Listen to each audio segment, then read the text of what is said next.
Hello everyone, आज के इस वीडियो में हम लोग बी फार्मा की कुछ सिंपल पेपर लेकर आए हुए हैं जो कि फर्स्ट सेमेस्टर की है। ठीक है, तो आज का हमारा जो सब्जेक्ट है वह फार्मास्यूटिकल इनऑर्गेनिक केमिस्ट्री, और आज के इस सब्जेक्ट को ही हम लोग कुछ सिंपल पेपर लेकर आए हुए हैं जिसमें आपको हो सकता है कि एग्जाम में आने वाले पेपर हैं इसमें से कुछ क्वेश्चन आपको मैच कर जाए।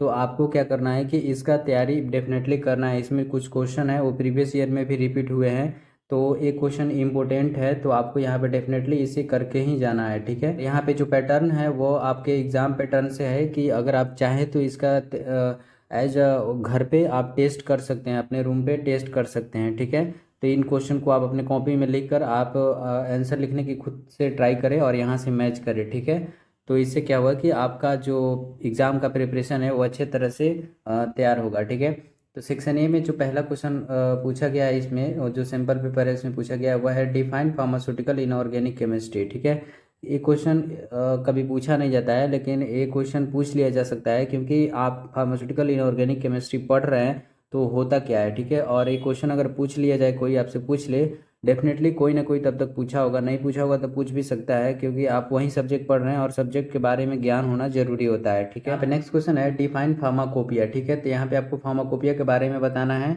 नेक्स्ट क्वेश्चन इसमें पूछा गया है डिफाइन लिमिट टेस्ट। ठीक है, तो आपको लिमिट टेस्ट के बारे में बताना है।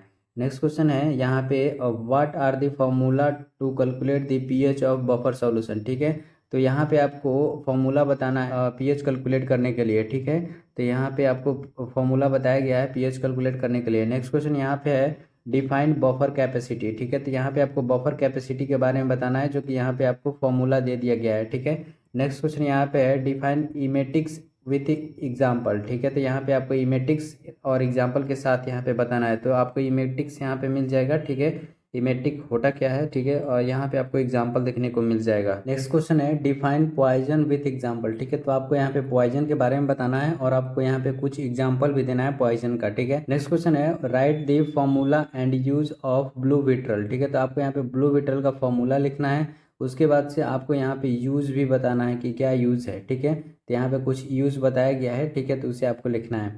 नेक्स्ट क्वेश्चन है what are the radio pharmaceutical. ठीक है, तो यहाँ पे आपको रेडियो फार्मास्यूटिकल क्या होते हैं उसके बारे में आपको यहाँ पे बताना है, और यहाँ पे आपको दो एग्जाम्पल भी देना है, तो आपको यहाँ पे एग्जाम्पल देखने को मिल जाएगा। ठीक है, नेक्स्ट क्वेश्चन इसमें पूछा गया है डिफाइन डेंसिटाइजिंग एजेंट। ठीक है, विथ एग्जाम्पल, तो आपको डेंसिटाइजिंग एजेंट यहाँ पे मिल जाएगा और विथ एग्जाम्पल यहाँ पे मिल जाएगा।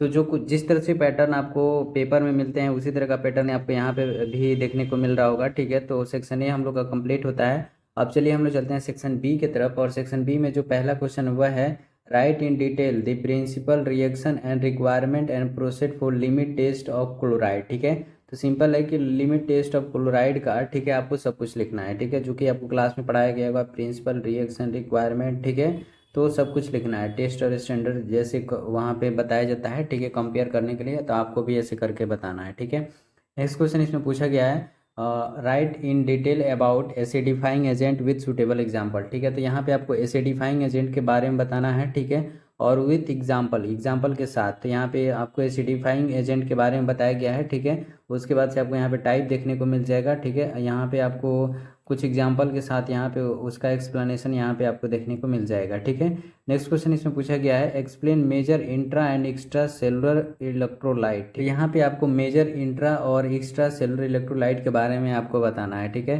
तो यहाँ पे कुछ एग्जाम्पल दिया गया है और उसके साथ आपको यहाँ पे एक्सप्लेन करना है। ठीक है, तो यहाँ पे आपको एक्सप्लेन करते हुए भी देखने को मिलेगा। ठीक है, तो इस तरह से हमारा जो सेक्शन बी है वो भी कंप्लीट होता है। अब चलिए हम लोग चलते हैं सेक्शन सी की तरफ। सेक्शन सी में जो पहला क्वेश्चन पूछा गया हुआ है explain the various acid based concept with example. ठीक है, तो जो एसिड बेस्ड कंसेप्ट था जैसे अरेनियस थ्योरी था, ठीक है, कॉन्स्टेंट लोरे थ्योरी था, उसके बाद से लुईस कंसेप्ट था, तो इन सभी को आपको एक्सप्लेन करते हुए भी लिखना है। ठीक है, नेक्स्ट क्वेश्चन यहाँ पे है एक्सप्लेन डेंटिफेरिक्स एंड एंटी कैरिस एजेंट। ठीक है, तो यहाँ पे आपको डेंटिफेरिस और एंटी कैरिस एजेंट के बारे में बताना है विथ एग्जाम्पल। ठीक है, तो यहाँ पे आपको एग्जाम्पल भी लेना है, तो यहाँ पे आपको डेंटिफेरिक्स के बारे में आपको देखने को मिल जाएगा। ठीक है, एग्जाम्पल के साथ, उसके बाद से आपको एंटी कैरिस एजेंट के बारे में भी बताना है, तो आपको यहाँ पे एंटी कैरी एजेंट देखने को मिल जाएगा। ठीक है, तो आपको विथ एग्जाम्पल के साथ इसे एक्सप्लेन करना है। ठीक है, 7 नंबर में क्वेश्चन पूछा गया तो उस बेसिस पे आपको एक्सप्लेन करना है। नेक्स्ट क्वेश्चन यहाँ पे है write in detail the principle reaction and procedure for modifying limit test of sulphate. ठीक है, तो यहाँ पे आपको प्रिंसिपल, रिएक्शन, ठीक है, प्रोसीड्योर और यहाँ पे आपको मॉडिफिकेशन, ठीक है। तो यहाँ पे आपको प्रोसीड्योर भी देखने को मिल जाएगा, ठीक है। तो ये सब कुछ आपको लिखना है लिमिट टेस्ट ऑफ सल्फेट का, ठीक है। तो sulphate, chloride, arsenic, iron, iron का तो ज़्यादा नहीं पूछता है, ठीक है। तो आपको इन 3 चीज़ों को तो डेफिनेटली करके ही जाना है, ठीक है। नेक्स्ट क्वेश्चन है डिफाइंड रेडियो आइसोटॉप, ठीक है। तो यहाँ पे आपको रेडियो आइसोटॉप के बारे में बताना है, ठीक है। रेडियो आइसोटॉप क्या होते हैं, explain in detail about sodium iodide 131 radio isotope, ठीक है। तो यहाँ पे आपको सोडियम आयोडाइड 131 रेडियस आइसोटॉप के बारे में भी एक्सप्लेन करना है। तो यहाँ पे आपको सोडियम आयोडाइड 131 के बारे में आपको यहाँ पे एक्सप्लेन किया गया है, ठीक है। तो आप इसे देख सकते हैं। नेक्स्ट क्वेश्चन यहाँ पे पूछा गया है डिफाइन एंटीडॉट, ठीक है। तो यहाँ पे आपको एंटीडॉट के बारे में बताना है, जो कि यहाँ पे आपको देखने को मिल जाएगा। Right preparation, properties and use of sodium nitrate, ठीक है। तो यहाँ पे आपको सोडियम नाइट्रेट का प्रिपरेशन, प्रॉपर्टीज एंड यूज के बारे में आपको बताना है, ठीक है। तो यहाँ पे काफ़ी डिटेल में दिया गया है, तो आप देख सकते हैं। नेक्स्ट क्वेश्चन यहाँ पे पूछा गया है वह है डिफाइन एंटी माइक्रोबियल्स, ठीक है। तो यहाँ पे आपको एंटी माइक्रोबियल्स के बारे में बताना है, ठीक है। राइट और notes on iodine and its preparation as a anti microbial, ठीक है। तो यहाँ पे आपको एंटी माइक्रोबियल्स के बारे में बताना है। उसके बाद से राइट और notes on iodine and its preparation as a anti microbials, ठीक है। तो यहाँ पे आपको आयोडीन एंड उसका प्रिपरेशन, ठीक है। तो यहाँ पे आयोडीन्स और उसका प्रिपरेशन बताना है एज अ एंटी माइक्रोबियल्स, ठीक है। तो एंटी माइक्रोबियल्स के लिए आयोडीन्स कैसे प्रिपेयर किए जाते हैं, ठीक है। तो उसके बारे में आपको यहाँ पे बताना है, ठीक है। इस तरह से हमारा जो सेक्शन सी है वो भी कंप्लीट होता है। आई होप कि आपको ये वीडियो अच्छी लगी होगी और आपको कुछ क्वेश्चन सीखने को मिला होगा। मेरा मोटिव जो है वो इस वीडियो का इतना ही है कि आपको सही आंसर प्रोवाइड कराया जाए, ठीक है। तो यहाँ पे कुछ क्वेश्चन और आपको कुछ क्वेश्चन समझने और कुछ क्वेश्चन आपको जानने को मिले, ठीक है, कि इस तरह से क्वेश्चन आते हैं और इस तरह से आपको लिखना है, ठीक है। तो इस हिसाब से मैंने यहाँ पे इस चैनल को डेवलप किया है, जिससे आपको कुछ फार्मेसी का ज्ञान हो, ठीक है। आई होप कि आपको ये वीडियो अच्छी लगी होगी। बाकी आप तो काफ़ी कुछ जानते हैं, ठीक है।